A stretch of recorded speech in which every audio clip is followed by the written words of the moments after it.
അധ്യാപകന്റെ കൈവെട്ടിയ കേസിൽ മുഖ്യപ്രതി സവാദിനെ കോടതിയിൽ ഹാജരാക്കി. കൊച്ചി NIA കോടതിയിലാണ് ഹാജരാക്കിയത്. 13 വർഷമായി ഒളിവിൽ കഴിയുകയായിരുന്നു ഇയാൾ. രാഗിൻ ചേർന്നു. രാഗിൻ, എന്തൊക്കെയാണ് വിശദാംശങ്ങൾ?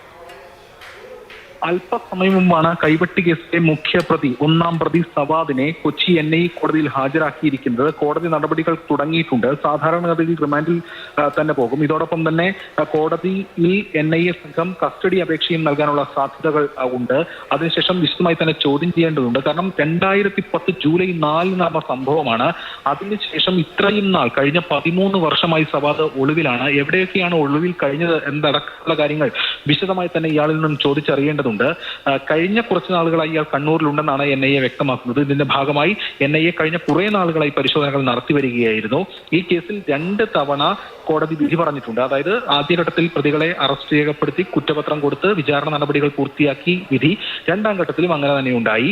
ആ ഘട്ടത്തിലൊക്കെ തന്നെ ഈ 1ാം പ്രതിയെ പിടികൂടാൻ കഴിയാത്തത് അന്വേഷണ ഏജൻസികൾക്ക് ഒരു ക്ഷീണമായിരുന്നു. അതിനൊക്കെ ഇപ്പോൾ ഒരു പരിഹാരമായിരിക്കുകയാണ്. ഇപ്പോൾ NIA സംഘം ഇയാളുടെ അറസ്റ്റ് രേഖപ്പെടുത്തി കോടതിയിൽ ഹാജരാക്കിയിരിക്കുന്നു. ഈ സംഭവത്തിന് പിന്നിൽ PFI ആണ്, പോപ്പുലർ ഫ്രണ്ട് ആണ് എന്ന് NIAയും കേസന്വേഷിച്ച പോലീസും ഉൾപ്പെടെ ആദ്യം തന്നെ കണ്ടെത്തിയിരുന്നു. NDF രൂപം മാറിയെത്തിയ സംഘടനയായിരുന്നു PFI. PFIയുടെ നിരോധനത്തിലേക്ക് നയിച്ച പ്രധാനപ്പെട്ട കേസുകളിൽ ഒന്നുകൂടിയാണ് ഈ ഹാൻഡ് ചോപ്പിംഗ്, അതായത് കൈവെട്ട് കേസ്. എന്തായാലും ഇപ്പോൾ പ്രതിയെ കോടതിയിൽ ഹാജരാക്കിയിട്ടുണ്ട്. കോടതി നടപടിക്രമങ്ങൾ തുടങ്ങിയിരിക്കുകയാണ്.